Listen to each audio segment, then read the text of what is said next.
আসসালামু আলাইকুম কাকা। ওয়ালাইকুম আসসালাম। এখানে কি করতেছেন আপনি? ভেন্ডি গাছ কাটতেছি। ভেন্ডি গাছ কাটেন না? ভেন্ডি গাছ কাটছেন কেন আপনি?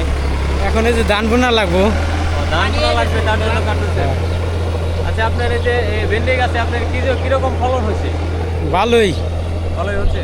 আপনি মোটামুটি কতখানি বুনছিলেন এখানে? 60 ডিসিম। 7 ডিসিম জায়গায় আপনি মোটামুটি প্রতিদিন কত টাকা বিক্রি করতে পারছেন? ওই 150, 160, 70। মানে 150-200 টাকা করে বিক্রি করতে পারছেন হ্যাঁ, প্রতিদিন। হ্যাঁ। মানে বাজার খরচাটা হয়ে গেছে। হ্যাঁ হ্যাঁ। আচ্ছা, আপনার এই যে এখানে আবার কি বলতে চাচ্ছেন এখানে? এখন এই যে বর্ষার ধান বোনার চলতেছে। ধান বুনবেন, ধান বোনার জন্য আর কি কাটতেছেন এখন। আচ্ছা, আপনার এই যে কি ধান বলতে চাচ্ছেন আপনি? এখন এই যে বিনা সাত বিনা সাত বুনবেন। আচ্ছা, এই ধানের ফলনটা কিরকম হবে? এটা ভালোই হয়। ভালোই হয়। আচ্ছা, মনে কতখানি হয় আপনার? এই মোটামুটি বিঘায় কতখানি হবে? 15 মন তো ভালোই হবে। 15 মন হয়।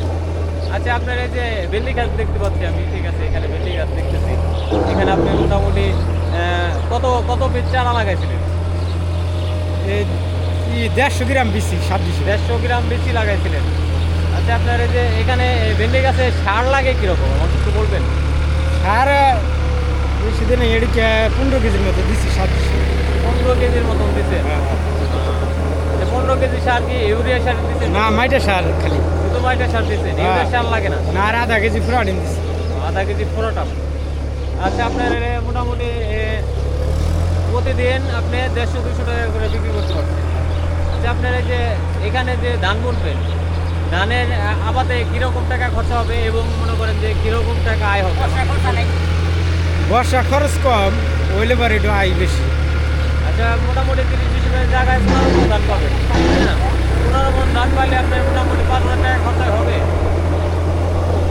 5,000 না হলেও আপনি কামড়া টামড়া নিয়ে কাজ করলে 8,000, 9,000 যাবে।